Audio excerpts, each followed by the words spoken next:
Today is one of my friend's birthday, Shasha.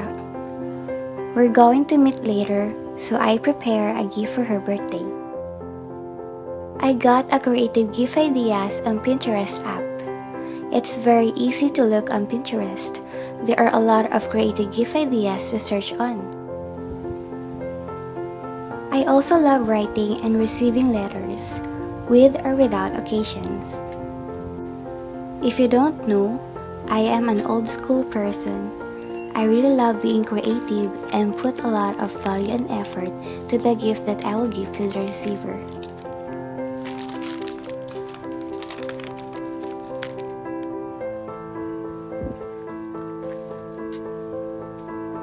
So these are my creative gift ideas for her birthday.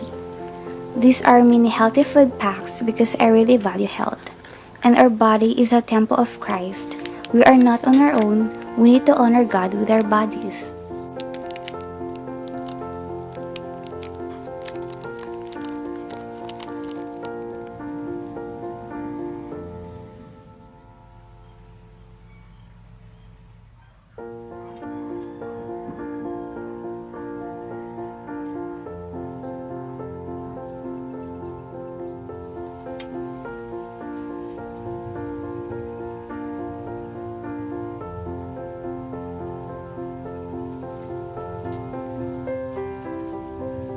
Shasha is one of my godly friends, a sister in Christ.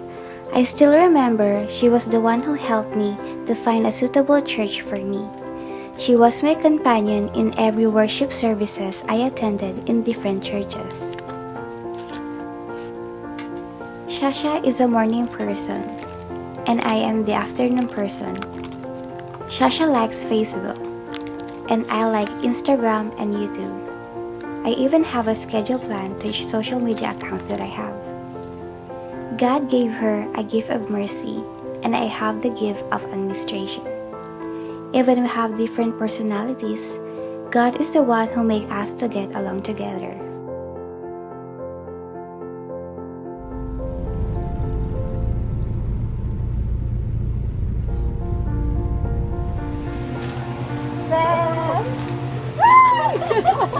Kala mo talaga to. Happy birthday! Thank you! Hi, Esen! Wow! Eh, parang magkamukha tayo ng buhok, pero ano?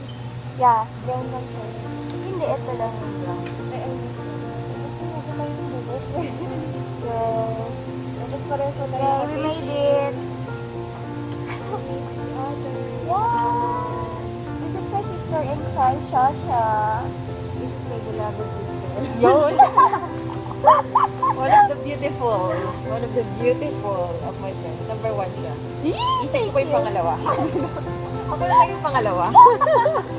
The best things about having a godly friend is you rebuke each other in love with humility and deeper understanding. We encourage one another to be spiritually filled by the Holy Spirit and to seek God more. We help each other to succeed by supporting each other through actions, words, and prayers. It's not an EO. Pero hindi ko nasa loob dyan. Victimized. We have a responsibility to keep in touch with friends God has given us. In Proverbs 17:17 says, "A friend loves at all times," meaning, even when we're busy, we need to show care for our friends.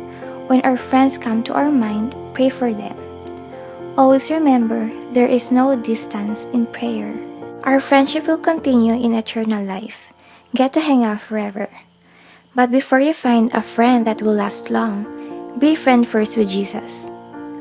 Seek Him and get to know Him more. Because there is a greater love has no one than this, that He laid down His life for His friends. And God will lead you to the right crowd.